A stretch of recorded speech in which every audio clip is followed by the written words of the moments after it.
Hello, everyone. Welcome to our class. As you can see on the screen, the title of this course is Introduction to Britain 2. I want to start by looking closely at the subtitle on this slide, which says From Blake to Wolfe. This gives you a clear idea of the journey we are about to take together. We are going to start with William Blake. He was a poet who wrote during a time of great emotion and imagination. We will end with Virginia Woolf, who was a writer who focused on the human mind and how we think. It is important to look at the dates listed here as well. We are covering the years 1789 to 1945.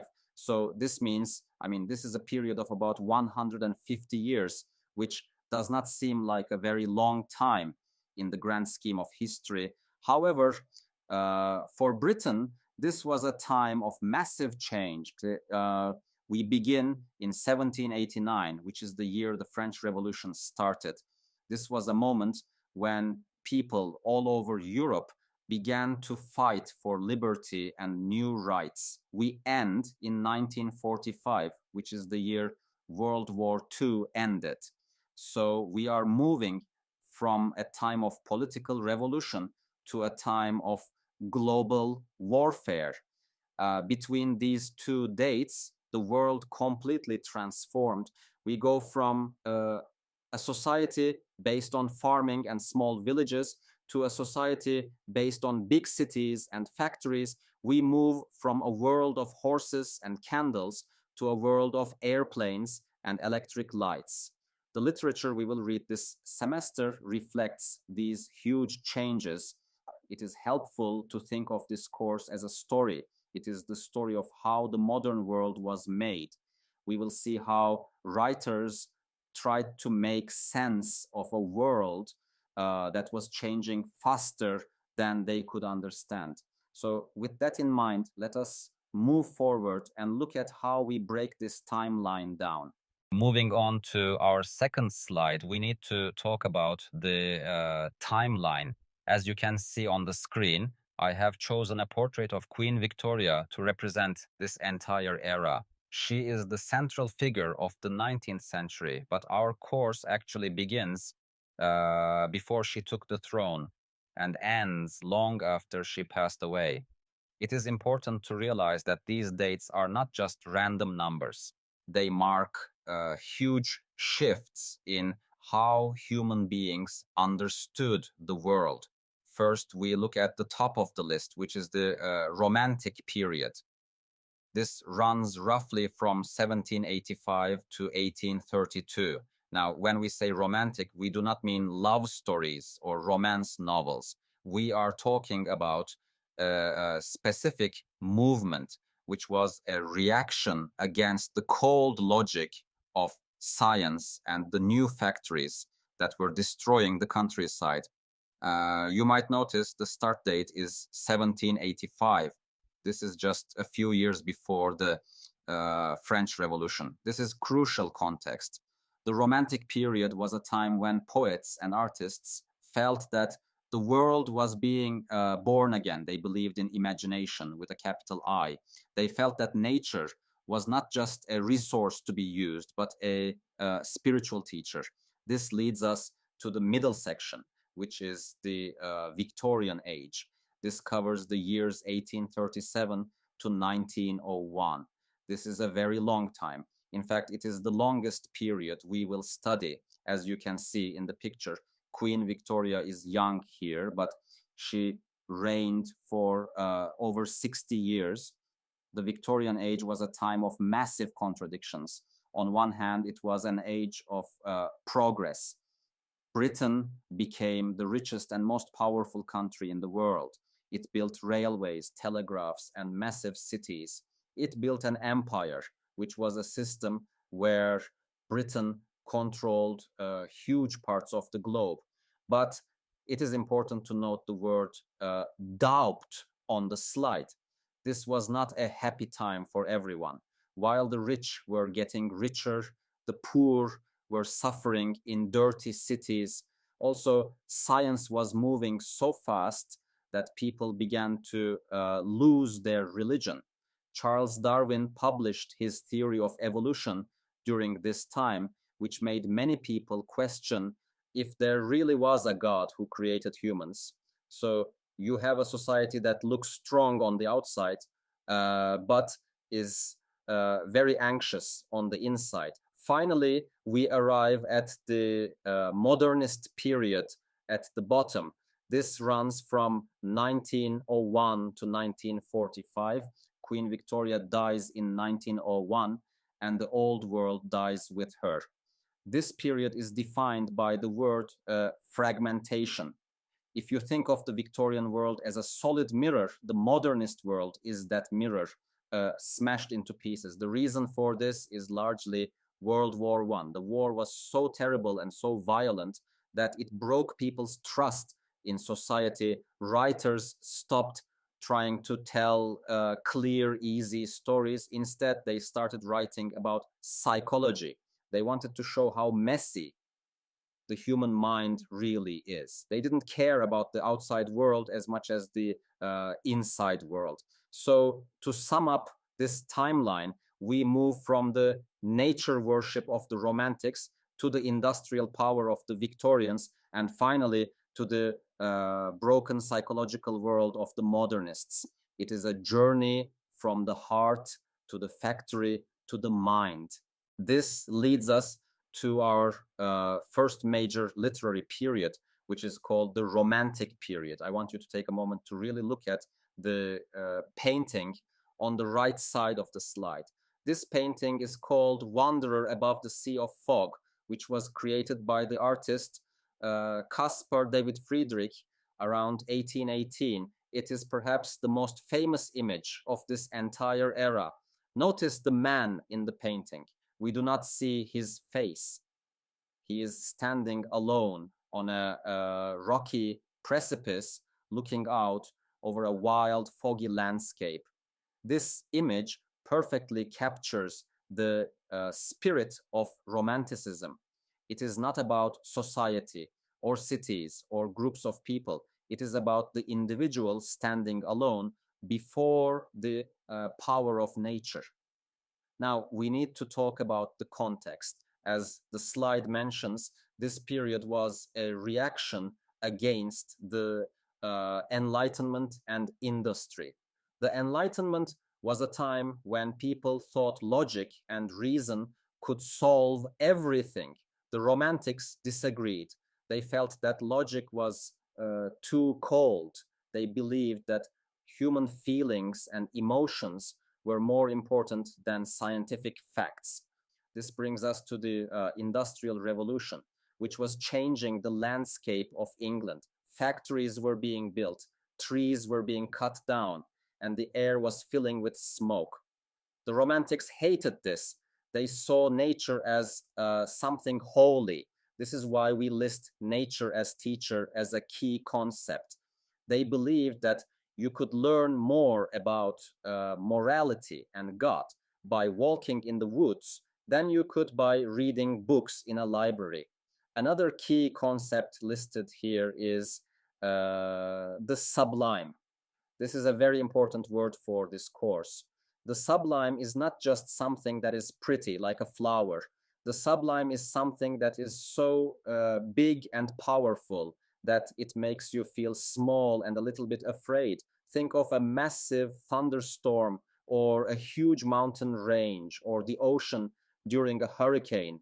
That feeling of awe and terror is the sublime. The Romantics loved this feeling because it reminded them that humans are not the masters of the universe. Finally, we have the individual genius.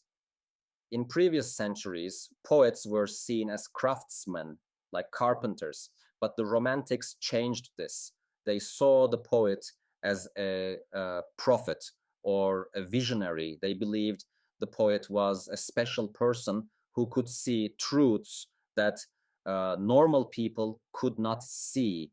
We will be reading several key figures from this time. We will look at William Wordsworth and Samuel Taylor Coleridge, who were best friends and started this movement in England. We will also look at John Keats and Percy Shelley, who were younger poets that lived very intense, tragic lives. And of course, we will look at William Blake, who was a true visionary and claimed he saw angels in the trees. So as we move into this section of the course, I want you to keep this image of the wanderer in your mind. It represents the I in the world, the single human soul, trying to find meaning in a vast, mysterious universe. Next, we should look at the second major period in our course. This is the Victorian age. I want to start by drawing your attention to the painting on the right side of the slide. This painting, which was created by the artist Franz Xaver Winterhalter in 1846, is called The Family of Queen Victoria. It is a very beautiful image. You see the Queen, her husband, Prince Albert, and their children. They look calm, wealthy, and happy. The red curtains and the gold furniture tell us that this is a time of great power and riches. This image represents the ideal life that many people in the 19th century wanted. It looks perfect. But it is important to realize that this picture is only half of the story. This leads us to the title of this slide, The Weight of Progress. Usually we think of progress as a good thing. We think it means things are getting better. But for the Victorians, progress was very heavy. It was a burden. First, we must talk about the context listed here, specifically industrialization. This was a time when Britain became the factory of the world. They were building machines, trains, and ships faster than ever before. This created a new group of people called the middle class. The middle class, which was a group of people who made their money through business and trade rather than inheriting land, became the most powerful force in society. They are the ones who wanted the polite, comfortable life you see in the painting. However, this progress had a dark side. This brings us to the concept of industrial poverty. While the rich were sitting on gold chairs, millions of people were working in dirty, dangerous factories. Writers like Charles Dickens, who is listed at the bottom of the slide, wrote books to show this terrible poverty. He wanted to show that the progress was hurting the poor. Next, I want to discuss the woman question. This was a very popular phrase at the time. It was a debate about what women should be allowed to do. Look at the queen in the painting again. She is the most powerful person on earth, but she is also painted as a gentle mother. This was confusing for people. They debated if women should vote, work, or just stay at home. Authors like the Bronte sisters wrote novels about women who had strong passions and did not want to just sit quietly in a house. Finally, we have to talk about the crisis of faith. This is perhaps the most difficult part of the Victorian age. In 1859, Charles Darwin published his theory of evolution. Before this, most people believed that God created humans perfectly, but Darwin suggested that we came from animals. This caused a crisis of faith, which was a deep feeling of fear and sadness that God might not be real. You can see this fear in the poetry of Lord Tennyson. He wanted to believe in God, but science was making it very hard for him. So when you look at this slide, do not just see the pretty painting. Remember the tension. It was a time of gold and velvet, but also a time of smoke, poverty, and doubt.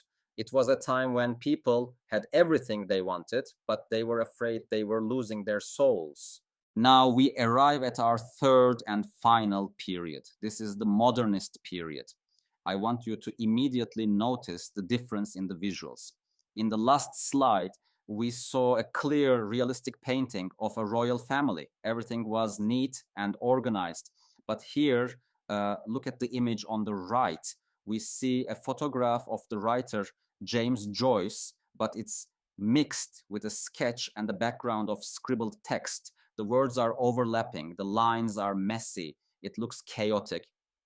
This visual chaos is perfect for the modernist period, which was a time when the world seemed to break apart. The slogan for this era is written under the title, "Make It New." This was the battle cry of the modernists.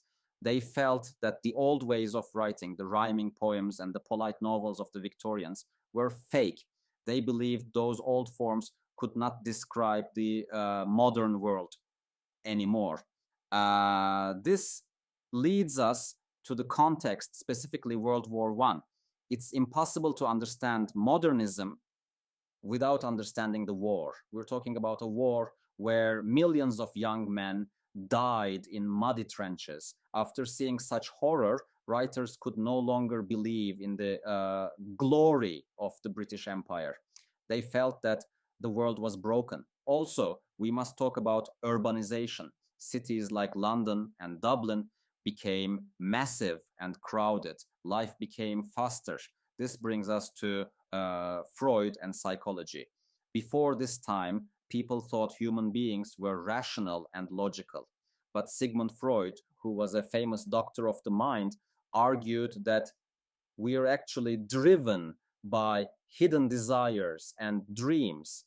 He showed that the human mind's messy, confusing place. Because of this, the writers changed how they wrote. This leads us to the key concepts listed here. The most famous ones, stream of consciousness. This is a difficult term, but the idea is simple. In a Victorian novel, the writer tells you what happens. He walked down the street. But in stream of consciousness, the writer puts you inside the character's head. You hear every thought, every feeling, and every random memory as it happens. It's like listening to a radio that keeps changing stations. It's confusing, but it's more realistic because that's how our minds actually work. We also see fragmentation. This means that stories do not always have a beginning, middle, and end anymore. Sometimes they jump around in time, sometimes they just stop. The writers wanted the structure of the book to match the structure of a broken world. And finally, we have the anti-hero. In the old days, heroes were brave and strong. In modernism, the main characters often weak, confused, or just a regular person trying to survive a single day. We'll read authors like Virginia Woolf and James Joyce. I'll be honest with you, these texts can be hard to read. They're like puzzles, but which is something I want you to remember. They're also very rewarding. They teach us what it feels like to be alive in a complicated modern world. We have looked at 3 different time periods separately. Now, I want to show you how they connect. It's important to realize that history doesn't happen in separate boxes. It's a flowing river. One era causes the next one to happen. To understand this flow, I've created 2 columns on this slide. We're going to trace 2 specific ideas through time, nature, and the individual. Let's start with the left column, which is titled Nature. If you remember back to our first image, the wanderer above the sea of fog, you know how the romantics felt. For them, nature was a divine inspiration. It was like a church. You went to the forest to find God. You went to the mountains to find your soul. They believed the trees and the wind could talk to you. But then we move down to the Victorians. Everything changes here. The Victorians saw nature as a resource. Think about the factories we discussed. They didn't see a forest as a holy place. They saw it as lumber to build ships. They didn't see a mountain as a place for prayer. They saw it as a place to dig for coal. They treated nature as a tool, which was used to build their empire and make money. Then we drop down to the modernists. By 1914, nature is not a church and it's not just a resource, it becomes a wasteland. This change happened because of the war. Soldiers lived in the mud for years. The earth wasn't beautiful anymore. It was dangerous. It's full of dead bodies and wire. So poets like T.S. Eliot wrote about nature as a dry, dead place where nothing grows. Now, let us move to the right column, the individual. This tracks how we see ourselves as human beings. We start again with the Romantics. They believed in the godlike genius. They thought a poet was a special person who was better than everyone else. The poet stood on top of the mountain alone and powerful. Next, we look at the Victorians. The hero of a Victorian novel is not usually a lonely genius. They're a social citizen. Think about the painting of Queen Victoria's family. They're all sitting together. In this era, your value came from how well you fit into society. You had to be a good father, a good wife, or a good employee. You had to follow the rules, which were very strict during the 19th century. Finally, we end with the modernists and the fractured mind. After the war and after Freud, we stopped believing that we fit in perfectly. We started to feel alone. The modernist characters, isolated, they're trapped inside their own head. They don't feel like a god, but they also don't feel like a solid citizen. They feel broken into pieces, just like the collage image we looked at. Finally, we arrive at our last slide. We've talked about history and we've talked about big ideas. Now, we need to talk about the actual texts we'll read this semester. As you can see, I've divided the reading list into our three main periods. First, let's look at the orange column on the left. This is the Romantic period. We're going to start the course with William Blake. As you can see on the slide, we're not just reading random poems. We're reading from his famous paired collection, Songs of Innocence and Songs of Experience. This is crucial. Blake believed that the human soul has two sides, and to understand the world, you have to look at both. First, we'll look at the animal poems. We'll read the lamb from Songs of Innocence and the tiger from Songs of Experience. In the lamb, the speaker asks, who made such a gentle, soft creature? But in the tiger, the speaker asks a much scarier question. Did the same God who made the lamb also make this deadly beast? Next, notice that we have two poems with the exact same title, The Chimney Sweeper. We'll read the version from Innocence first. In this poem, the little boy who cleans dirty chimneys still has hope. He believes that if he's good, angels will help him, but then we'll read the version from Experience. In this one, the boy's older and wiser. He realizes that his parents and the church are actually using him to make money. Next, we see Lord Byron. He was the rock star of the Romantic period. We'll read She Walks in Beauty. In this poem, he describes a woman who's beautiful like the night, not the day. It focuses on the balance between darkness and light. We'll also read When We Two Parted, which is a very sad poem about a secret affair that ended in silence. Then we'll look at William Wordsworth. We'll read Composed Upon Westminster Bridge. This is surprising because usually the Romantics only liked nature. But here, Wordsworth looks at the city of London early in the morning. The factories are closed and the air's clean. He finds a moment of peace in the middle of the city. Now we move to the middle column, the Victorian period. We'll start with Goblin Market by Christina Rossetti. This is a very strange and fascinating poem. It reads like a fairy tale about goblins selling delicious fruit. two sisters are tempted by this fruit. One sister buys it, but she has to pay with a lock of her golden hair. It sounds like a children's story, but it's actually a complex story about addiction, sexual temptation, and how women save each other. Next, we have Matthew Arnold. I want to highlight his poem, The Scholar Gypsy. This is a story about a student at Oxford University. He decides to leave his books and his university life behind. He runs away to join a group of Romani people or gypsies. He does this because he wants to escape the modern world, which was becoming too fast, too loud, and too confused. He wants to live a simple life closer to nature. Then we have Robert Browning.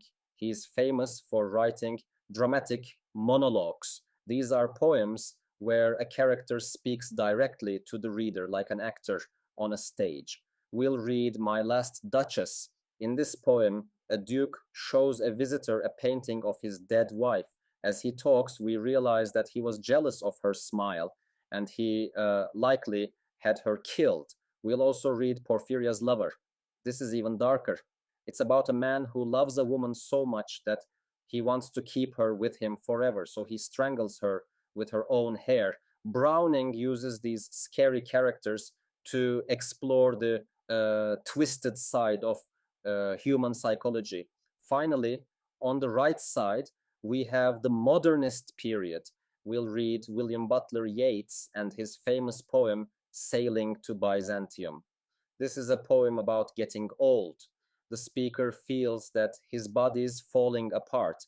He says that the modern country is no country for old men.